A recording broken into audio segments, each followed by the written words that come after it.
আপনারা তো নিরামিষ দিনে লাউয়ের অনেক রেসিপি খেয়েছেন। আজ আমি সেই রেসিপিটা করে দেখাবো, সেটা একবার বানিয়ে দেখবেন। আশা করি সকলেরই খুবই ভালো লাগবে। আর আমার চ্যানেলে নতুন হয়ে থাকলে চ্যানেলটিকে সাবস্ক্রাইব করে আমার পাশে থাকার অনুরোধ রইল। তো রেসিপিটা কেমনভাবে বানাতে হয় ভিডিওটা স্কিপ না করে শেষ পর্যন্ত দেখতে থাকুন। নমস্কার বন্ধুরা, নতুন একটা রেসিপি নিয়ে আপনাদের সামনে হাজির হয়েছি। আমার চ্যানেলে নতুন হয়ে থাকলে চ্যানেলটিকে সাবস্ক্রাইব করে আমার পাশে থাকবেন। রেসিপিটা কেমন হয় শেষ পর্যন্ত স্কিপ না করে দেখতে থাকুন। কেমন হয়েছে অবশ্যই কমেন্ট করে জানাবেন। তা চলুন আর কথা না বাড়িয়ে ভিডিওটা শুরু করা যাক। এখানে আমি আধখানা লাউ নিয়েছি। আপনারা আপনাদের পরিমাণ মতো নিয়ে নেবেন। এবার লাউয়ের খোলাটাকে ছাড়িয়ে নেব। লাউয়ের খোলাটাকে ছাড়িয়ে পরিষ্কার করে ধুয়ে নিয়েছি। আপনারাও লাউ ধুয়ে তারপরে কাটবেন, কাটার পরে ধোবেন না।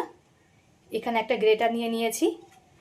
এই গ্রেটার দিয়ে লাউটাকে গ্রেট করে নেব।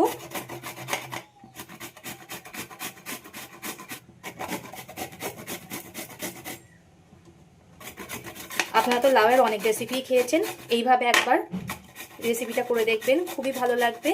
রুটি ভাত যে কোনো কিছু দিয়েই খুবই ভালো লাগবে।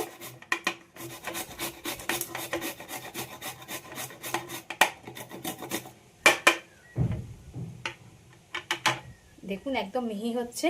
এইভাবে সব লাউগুলোকে গ্রেট করে নেব। উনানের জালটা ধরিয়ে কড়াটা গরম হতে বসিয়ে দিয়েছি। কড়াটা গরম হয়ে গেছে, এতে দিয়ে দেব সর্ষের তেল। তেলটা আমি খুব ভালো করে গরম করে নিয়েছি। এখানে মটর ডালের বড়ি নিয়েছি, বড়িগুলোকে ভেজে নেব।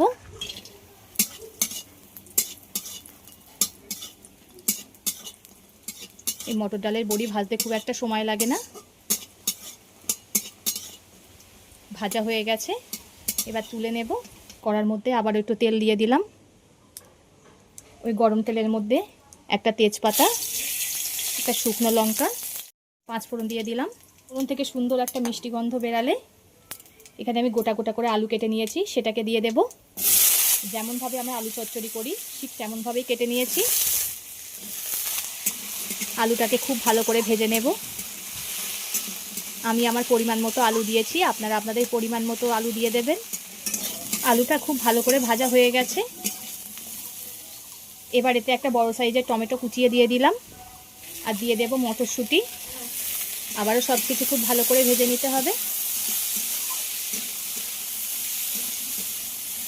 সব কিছুই আমার খুব ভালো করে ভাজা হয়ে গেছে। এবার এতে কুচিয়ে রাখা লাউটা দিয়ে দেব।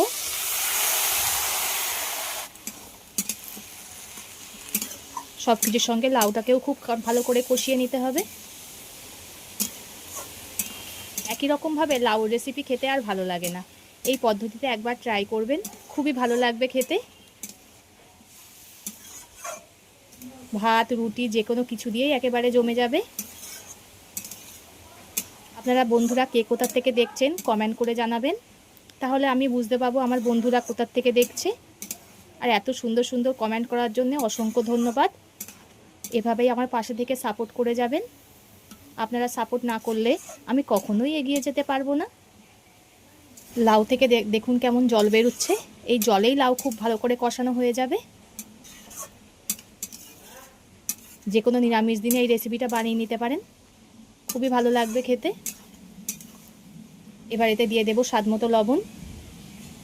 লাউ দেওয়ার সঙ্গে সঙ্গে যদি লবণটা দিতাম তাহলে লাউটা খুব একটা বেশি কষানো যেত না, লাউ থেকে জল ছাড়তো। তাই আমি 5 মিনিট মতো কষিয়ে তারপরে লবণ দিয়েছি। মাঝে মধ্যে কিন্তু লাউটা নেড়ে দিতে হবে, না এতে কিন্তু তলায় লেগে যাবে। এইভাবে একবার ট্রাই করে কমেন্ট করে জানাবেন কেমন হয়েছে। আশা করি খুবই ভালো লাগবে। আমি 10 মিনিট মতো হাই হিটে রান্না করে নিয়েছি।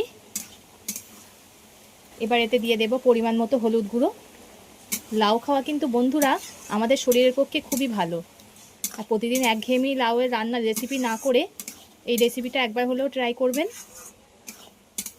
ছোট থেকে বড় সবাই খুবই পছন্দ করবে। এবার এতে দিয়ে দেব 4 চামচের 2 চামচ আদা বাটা।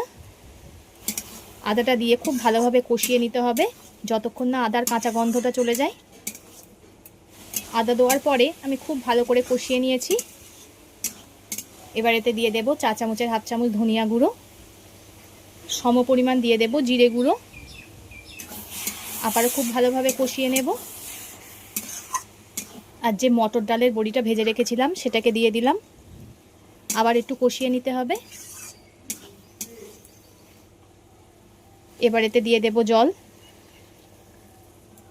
যেহেতু সব কিছু আমার গলে গেছে তাই অল্প করেই জল দিয়ে দিলাম। এবার ঝোলটাকে ফুটতে দেব। আমি বেশ খানিকক্ষণ জল দিয়ে ফুটিয়ে নিয়েছি। এবার এতে দিয়ে দেব আখের গুড়। আমি আমার পরিমাণ মতো দিয়ে দিলাম। আপনারা আখের গুড়ের পরিবর্তে চিনিও ব্যবহার করতে পারেন। যেহেতু চিনিটা স্বাস্থ্যকর না, তাই আমি এখানে আখের গুড় দিয়ে দিলাম। এবার এতে দিয়ে দেব অল্প করে ঘি, দিয়ে দেব গরম মশলা। ঘি গরম মশলাটা দিয়ে একটু নেড়ে দিতে হবে। আমার হয়ে গেছে, নামিয়ে নেব। এতক্ষণ ধরে ভিডিওটা ধৈর্য ধরে দেখার জন্য অসংখ্য ধন্যবাদ।